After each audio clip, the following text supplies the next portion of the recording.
সম্মানিত মুসলমান ভাই বোনেরা, আপনাদের দৃষ্টি আকর্ষণ করছি এই সেই বুড়ির বাড়ি খ্যাত, যে বুড়ি জানাবে রসুল পাক সাল্লাল্লাহু আলাইহি ওয়াসাল্লাম যখন নামাজের জন্য বাসা থেকে অর্থাৎ ওই দাস মসজিদ থেকে বের হয়ে আসতেন, তখন এই বুড়ি রাস্তার ভিতরে এই যে কাটা গাছ দেখতে পাচ্ছেন, সেই কাটা গাছের কাটাগুলো রাস্তার মধ্যে বিছিয়ে রাখতেন দিনের পর দিন, মাসের পর মাস, বছরের পর বছর। একদিন বুড়ি হঠাৎ অসুস্থ হয়ে পড়েন। দেখেন, ইসলাম এবং নবীর আদর্শ আমরা কেউ মানতে চাই না। ইসলাম এবং নবীর আদর্শ মেনে থাকার জন্য আমাদের আল্লাহ পাক সবাই তৌফিক দান করুক। সেই পরিপ্রেক্ষিতে যখন নবীজি দেখলেন যে আজকে পথে কোনো কাটা নেই, তখন তো চিন্তিত হলেন সেই বুড়ি গেল কোথায়, কিন্তু কাটা নেই কেন?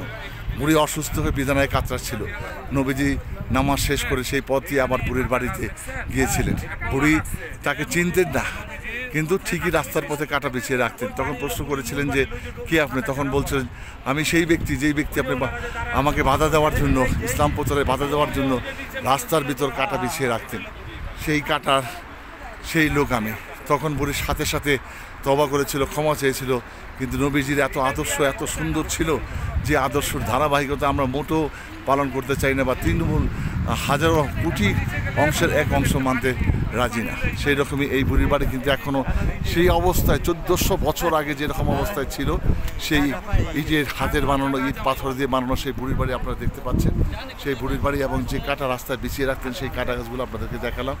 আপনারা এই জন্য বলছি যে যারা আছেন সর্বসময় দেখেন বিশাল পাহাড়ি এই বাস অতিক্রম, এই দেন কিরকম বিষাক্ত কাটা গাছ ছিল, কিরকম বিষাক্ত কাটা গাছ ছিল। আমাদের হাজী মোহাম্মদ হান্নান সাহেব সবাইকে পরিচয় করিয়ে দিচ্ছেন। এই সমস্ত কাটা গাছগুলি, এই সমস্ত কাটা গাছগুলো রাস্তায় বিছিয়ে রাখতেন নবীজির যে পথে চলাফেরা করতেন। কিন্তু শেষ পর্যন্ত সে কিন্তু আল্লাহ নবীজির কাছে ক্ষমা চেয়েছিলেন, কিন্তু ক্ষমা করে দিয়েছিলেন।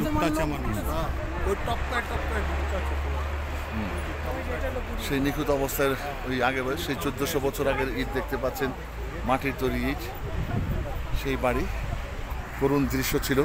ইসলামের ইতিহাস এত সুন্দর, নবীজির আদর্শ এত সুন্দর। আমরা সবাই আল্লাহ পাকের ইচ্ছা যারা বাংলাদেশি বাইরে রয়েছে, আল্লাহ পাক আমাদের সবাইকে ইসলামের আদর্শ, নবীজির আদর্শ মেনে চলার তৌফিক দান করুন। শত আঘাতের পরও যখন দাস মসজিদে আশ্রয় নিয়েছিলেন, সেখান যখন ইসলাম প্রচারের জন্য তিনি বের হয়েছিলেন, সেই বুড়ি কিন্তু পথের মধ্যে কাটা বিছিয়ে রাখতেন। পরবর্তীতে সে অসুস্থ হওয়ার পরিপ্রেক্ষিতে কিন্তু নবীজি তাকে দেখতে গিয়েছিলেন এবং সে ক্ষমা চেয়েছিলেন। আল্লাহ পাক জানেন তিনি কোথায় কী অবস্থায় আছে। জানাবে রসুল পাক সাল্লাল্লাহু আলাইহি ওয়াসাল্লামের এই তায়েফবাসীর এত অত্যাচার, জুলুম, নবীজিকে এত কষ্ট রক্তাক্ত করা, তারপরও নবীজি তায়েফবাসীর জন্য কিন্তু বদদোয়া করেন নেই, স্বয়ং আল্লাহ পাকের কাছে দোয়া করেছেন। কিছু একটা পরের ভিডিও দেখাইছিলাম, দেখেন পুরো পাহাড় জুড়ে কিন্তু তায়েফবাসী। তায়েফ এখন সবুজে ঘেরা, আমাদের দেখেন সবুজে ঘেরা, চারিদিকে অনেক উন্নত মানের ফসল হয়ে থাকে। যাই বাংলাদেশের যারা রয়েছেন সবার দৃষ্টি আকর্ষণ করছি, যাদের অবস্থা ভালো, যারা বিত্তবান, যারা টাকা পয়সার মালিক রয়েছেন, বিভিন্ন দেশ কান্ট্রি সফর না করে চলে আসুন আল্লাহর পথে, দিনের পথে, এবং বড় হজ, ওমরা এবং এই সমস্ত জায়গাগুলো আপনারা জিয়ারত করেন, তাহলে মনে একটা আনন্দ খুঁজে পাবেন। টাকা থাকবে কিন্তু এক সময় দেখবেন যে এই জিনিসগুলো পাবেন না। অর্থাৎ সময় থাকতে সময়ের মূল্যায়ন দেন।